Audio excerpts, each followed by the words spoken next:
And the White Sox did today sign Andrew Benintendi officially, which was some good news.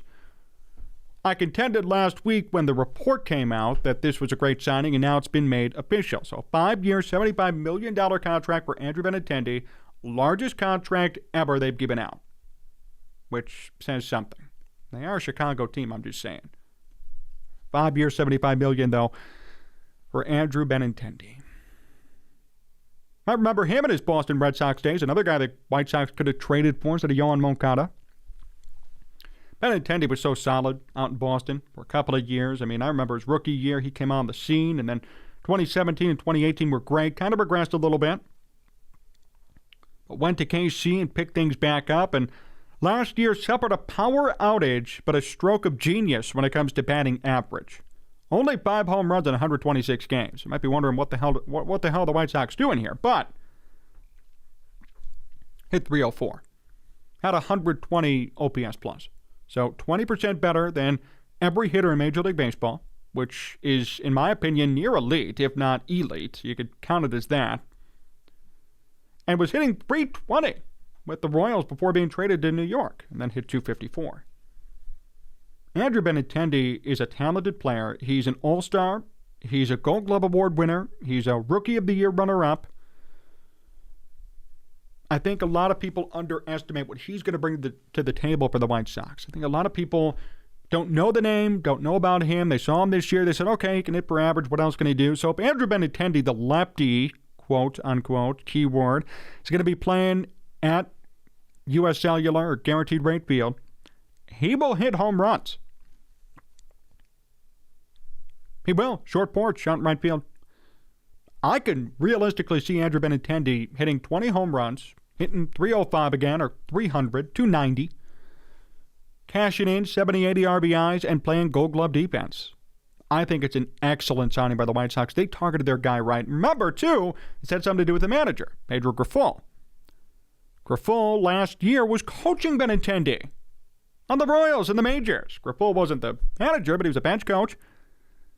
They knew each other, and Grifol, the manager, had a big role in recruiting Benintendi to come play for the White Sox. When have you heard about that in Major League Baseball or for this White Sox team? I supported Tony La Russa, but I'll tell you what, he didn't recruit anybody to come play for this team. Nobody wanted to play for the White Sox with Tony La Russa, unfortunately. Nobody did. Pedro Grifol, he's out here using his recruiting tactics and bringing in some top talent. I think that's commendable. For somebody who hasn't even managed a game for this team yet, I think it's already a great improvement in that aspect over Tony La Russa. I know La Russa is a Hall of Famer, and I liked La Russa. I still do. It's unfortunate to see how things ended for him here in Chicago. But when it comes to recruiting, when it comes to a little bit more youth and maybe connecting more with these younger players, Grifol has it. I mean, Grifol brought over a top player in baseball. Andrew Benintendi is a top 100 player, no question. Brought him over. Convinced him to come over. Convinced Jerry Reinsdorf to pay the money. Rick Hahn to go along with it. And Benintendi himself to say, you know what? I'm going to move everything from New York to Chicago and come play here for a long time. I mean, really, think about that. Think about the lengths that Grifol went to bring in a top player like Benintendi. That's impressive to me. I think that's great. Bring in somebody who you know you could trust, somebody who you're familiar with, somebody who you know what you can get out of.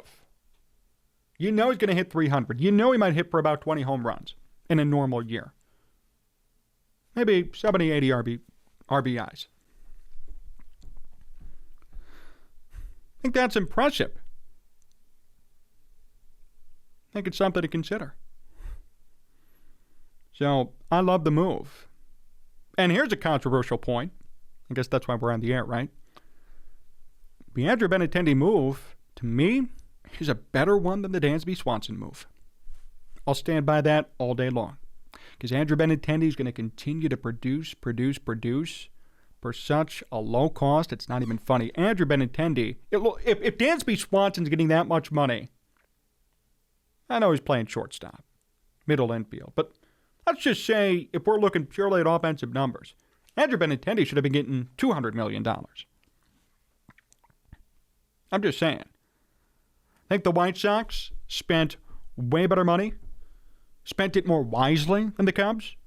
And although Sox fans may say, well, it's not a lot of money, and they're not in on Carlos Correa, and they're not spending money on this, White Sox fans love to complain. They have partially a reason why, but this was a great signing and nothing to complain about. I mean, you cannot complain about this.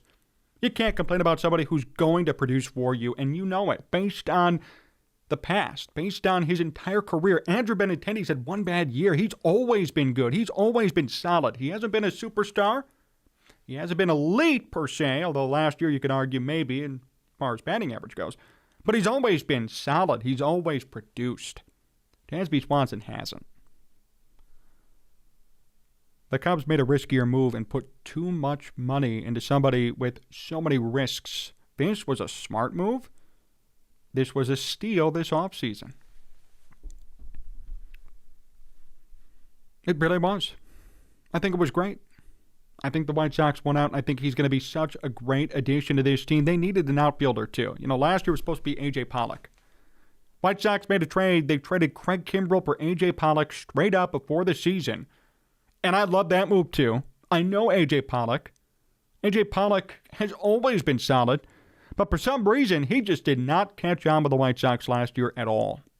And they had the Billy Hamilton experiment, and Billy Hamilton's always a good runner, but never a good hitter. No offense to him, I like Billy Hamilton, but I mean, his career batting average is like 230, and his career on base is like 280. So you knew that wasn't going to work either.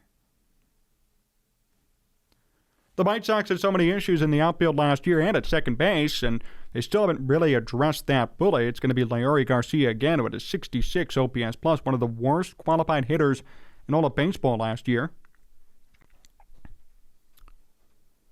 But this was a need. This was a gap that needed to be filled, and the White Sox did a great job at doing what they needed to do. They didn't overpay. They stuck to their guns.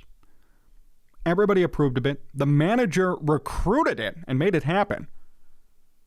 Out of all of that, they brought in a quality player who is going to hit, who may hit for a little bit of power, who's going to play Gold Glove defense. I have no complaints with this, and I will still contend, whether people like to hear it or not. Cubs fans are going to kill me for this. They already have. I've heard it already. But Andrew Benintendi, way better signing than Dansby Swanson. There is no debate. There's no question. I think it makes so much sense based on money, based on past talent, based on history, based on what could come and potential, and based on fit. Andrew Benintendi's playing for somebody who he likes. He's playing for somebody he knows intimately, personally, very, very well. They know each other so well. Great move. He's going to be so comfortable. So comfortable, and he's playing at a short porch, right field.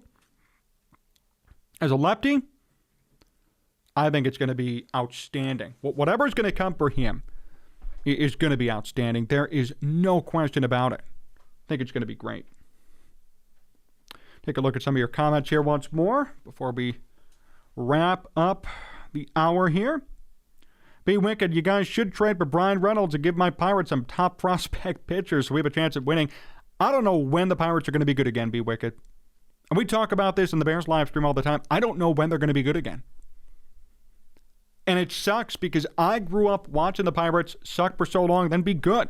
2012, 2013, 2014, the Andrew McCutchens, the Starling Martes, A.J. Burnett's, right? They were good. I enjoyed watching the Pirates.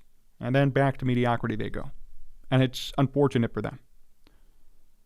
When we get a new owner, says Be Wicked. Yeah. Hopefully, right? Aaron, hanging with me. Love all the comments, brother. Steal of a signing for the White Sox. I think age was catching up with Tony La Russa. Yeah, Swanson's agent is Scott Boras, Aaron, so, I mean, that's why the Cubs overpaid for him. And Aaron, Billy Hamilton's another Joey Gathright, all speed but holes in their bat. Another guy, Quentin Berry. Remember Quentin Berry? Speedster. Good player. Good defender, but just could not hit. Joey Gathright. Remember him? Cubs player. I remember Joey Gathright. Remember when they brought him in? Speedster. I remember, and maybe you do too, Aaron. Joey Gathbright, they did a promo on a Cubs game. This was like 2009, where they showed him jumping over cars. Like, I guess he was a parkour artist. Jumped over like 4 cars in a row due to his speed. Jumping over everything. Joey Gathbright was a talented person, not just a baseball player, talented person. Yeah, you do remember that video, see? I know it's not just me. And Aaron, you also said you're entitled to that opinion, John. Andrew was a good signing for the South Side. Certainly was.